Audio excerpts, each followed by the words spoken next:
தமிழக அரசு நாகை மாவட்ட நிர்வாகமே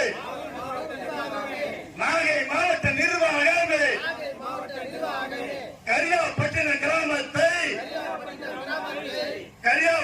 கிராமத்தை வருவாய்த்துறை பகுதியாக வருவாய்த்துறை கிராமமாக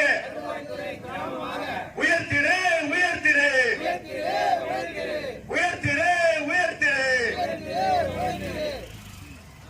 மாவட்ட நிர்வாகமே அலையை விடாதே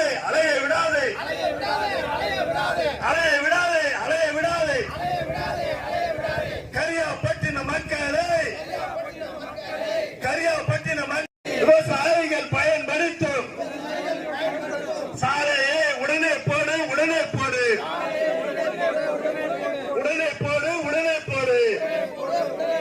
தூங்காதே பொதுப்பணித்துறை ஆற்றில் பறந்து கிடக்கும் ஆகையை தவறை அழிப்பதற்கு அரசு அறிவித்த 30 கோடி எங்கே? அரசு அறிவித்த 3 கோடி எங்கே? பதில் சொல்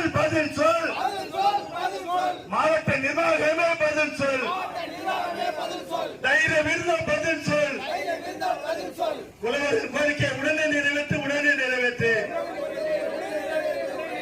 பயிர் காப்பீடு என்ற பெயரில் 2% 6% அறிவித்து விவசாயிகளை கேவலப்படுத்தாதே.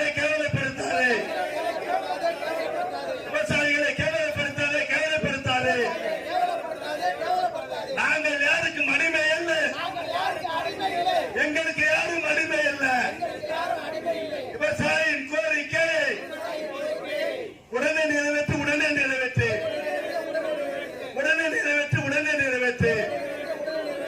தமிழக அரசு பொதுப்பணித்துறை வெள்ளம் பாதித்த பயிர்களுக்கு கூறுவாரு விட்டது என்ற பெயர் திருடாதே. பொதுப்பணித்துறை திருடாதே. காவிரி உரிமை மீட்புக்குழு ஆர்ப்பாட்டம் நடத்துகிறார்கள். பயிர் இன்சூரன்ஸ் வேண்டும். மூழ்கி போன பயிர்களை இதுவரையில் எந்த அதிகாரியும் வந்து பார்க்கல. ஆயிரக்கணக்கான ஏக்கர் நிலங்கள் மூழ்கி கிடக்குது. சம்பா பயிர்கள் மூழ்கி கிடக்குது. குறுவை பயிர்கள் வீணாகி போச்சுது. தரிசு வடிகால் இல்லாததுனால தரிசு 1500 ஏக்கர் தரிசாக கிடக்குது பக்கத்திலேயே. எந்த அதிகாரிகளும் இந்த நடவடிக்கையும் இதுவரையில் எடுக்கலை. மானங்குண்டான் வடிகாலை கேட்குறோம், ஈரவாய்க்கால் மானங்குண்டான் வடிகாலை கேட்குறோம், அதை செய்து தரணும். ஒரு சாதாரண மரப்பாலம் கூட போடலை. ஒரு 6 பாலம் நொறுங்கி கிடக்கு, அதையும் போட்டு தரலை. குழாய் பாலமெல்லாம் அப்படியே மூழ்கி கிடக்கு, அதுக்கு மேம்பாலம் அமைக்க வேண்டும்.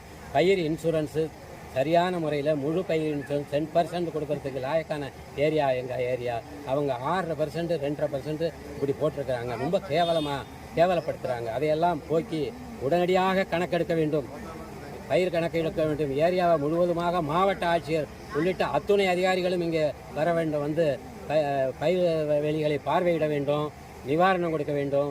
முழு இன்சூரன்ஸு காவிரி உரிமை மீட்பு குழுவின் சார்பாக இன்று கண்டன ஆர்ப்பாட்டம் கரியாப்பட்டினம் ஆர்ஐ ஆஃபீஸுக்கு முன்னாலே பல ஊர்களினுடைய பல கட்சிகளினுடைய சர்வ கட்சியினுடைய நண்பர்களை சேர்த்து உரிமை மீட்பு குழுவின் சார்பாக கண்டன ஆர்ப்பாட்டம். நாகப்பட்டினம் மாவட்டம் வேதாரண வட்டம் தலைஞர் ஒன்றியத்தை சேர்ந்த உம்பளச்சேரி கிராமமும் அதே வேதாரண ஒன்றியத்தை சேர்ந்த கரியாப்பட்டினம் பக்கத்து ஊர்.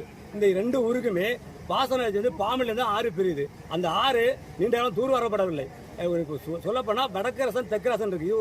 ஒரு அளவு 51 மீட்டர் அகலம். இப்போ வாய்க்காலாக மாறிட்டாங்க. அந்த வாய்க்காலையும் ஆகாயத்தாமரை அதிகமாக படர்ந்து தண்ணி வடிகிறதுக்கும் பாயறதுக்கும் ரொம்ப கஷ்டமா இருக்கு. லட்சக்கணக்கான விவசாய குடும்பங்கள் இன்னைக்கு நடுத்தூர் நின்று விவசாயத்தை மூடி விழா கொண்டாடுற மாதிரி சூழ்நிலை விவசாய கடன் தொழிலாக மாறிட்டு முடிச்சுட்டு இருக்காங்க. சம்பா போட்டோம் மாவுக்கு 10,000 ரூபாய் செலவாகுது. ஆனால் விற்கிறது 5,000 ரூபாய் விற்க முடியல. இன்சூரன்ஸ் வந்து நான் கட்டுறோம், தொடர்ந்து 4 வருடமா இன்சூரன்ஸே வர்றது கிடையாது. கட்டுற பணம் திருப்பி கண் திருப்பி இப்போ மாவுக்கு 1000 ரூபா அடிப்பாங்க, மாவுக்கு 1000 ரூபா ஏற்றிருக்காங்க. அது எதுக்கு? அது ஒரு டீசல் கூட பத்தாது. ஒரு ஆள் சம்பளம் வந்து 1000 ரூபா, ஆம்பளைக்கு ஆண் விவசாயிகளுக்கு பெண்களுக்கு 1000 ரூபா சம்பளம். அதுக்கு கட்டுப்பா ஒரு மாவுக்கு 15,000 5000 ரூபாய்க்கு நெல் 10,000 ஒரு விவசாயம் நஷ்டப்படுறான். 10 மாதம் இருந்தனா ஒரு லட்சம் கடலை உட்காந்துருக்கான். அரசாங்கத்தில் எந்த சலுகைகளுமே கிடையாது. இதை கண்டித்து காவிரி உறுப்பினர்களாக முதற்கண் ஆர்ப்பாட்டம் நடத்திருக்கோம். இந்த எங்களுக்கு வந்து இந்த வடிகால் பாசனம் ஆறெல்லாம் அளந்து அந்த காலத்தில் எங்களை மன்னர்கள் சோழ மன்னர்கள் எவ்வளோ ஆறு வெட்டியிருந்தாங்களோ அந்த ஆற்றை நாகப்பட்டினம் ஒவ்வொரு கலெக்டர் ஆஃபீஸ்லையும் அந்த எஃப்எம்பி இருக்கு. அந்த எஃப்எம்பி எடுத்து தகுந்த நேர்மையான அதிகாரி வச்சு நீர்நிலை ஆக்கிரமிப்பு ஆற்றணும். ஆற்றினா தான் விவசாயம் பண்ண முடியும். எங்களுக்கு 51 மீது ஆறெல்லாம் இப்போ வாய்க்காலாக பண்ணி வச்சிருக்காங்க. இது எவ்வளோ பெரிய அக்கிரமம், எவ்வளோ பெரிய ஆறு. இப்போ வெண்ணாறுலேருந்து பெரிய காவிரிலேருந்து அடப்பாறு போக்குவாய்க்காங்க மானவண்டாறு. இது வரிகாலே கிடையாது. வரிகாலத்தில் ஆள் பண்ணி பிடிச்சிருவானுங்க. யார் போட்டுக்கலாம்? பெரிய ஆள் போட்டுருக்கான். அவன் போட்டு என்ன பண்ணுறது? விவசாயம் என்ன பண்ணுறது? நாங்கள் விவசாயம் வந்து சாடி பண்ணால் இங்கே சீபாதார உரிமை இந்த 2 கிராமத்துக்கு விவசாயம் தான் இருக்குது. அதை வச்சு நாங்கள் உப்புலேருந்து கற்பூரம் சாப்பிட்டு பண்ணணும். அதுலேயுமே எங்கள் பிள்ளைகளை படிக்க வைக்கணும். நாங்கள் சாப்பிட்டு பண்ணோம். கும்பலேச்சேரி ராதாகிருஷ்ணன். காவிரி உரிமை மீட்புக் குழு சார்பில் கரியாப்பட்டினம் கிராமத்திற்கு இன்சூரன்ஸ் பயிர் காப்பீடு கொடுக்கப்படவில்லை, வாய்க்கால் தூர்வாரப்படவில்லை, தூர்வாரி விட்டதாக அவருக்கு பணம் எடுத்து விட்டார்கள். அதே போன்று மரப்பாலங்கள் கட்டாமலே விவசாயிகள் பணம் பயன்படுத்தக்கூடிய மரப்பாலங்கள் கட்டாமலே பணம் எடுத்து விட்டார்கள் உள்ளாட்சித்துறையில். இதெல்லாம் கண்டித்து கிராம நிர்வாக அலுவலகம் இங்கே வேணும்னு சொல்லி கண்டித்து காவிரி உரிமை மீட்புக் குழு சார்பில் வருவாய் ஆய்வாளர் அலுவலகம் எதிர நாங்கள் ஒரு ஆர்ப்பாட்டம் நடத்துகிறோம். காவிரி உரிமை மீட்புக் குழு சார்பில்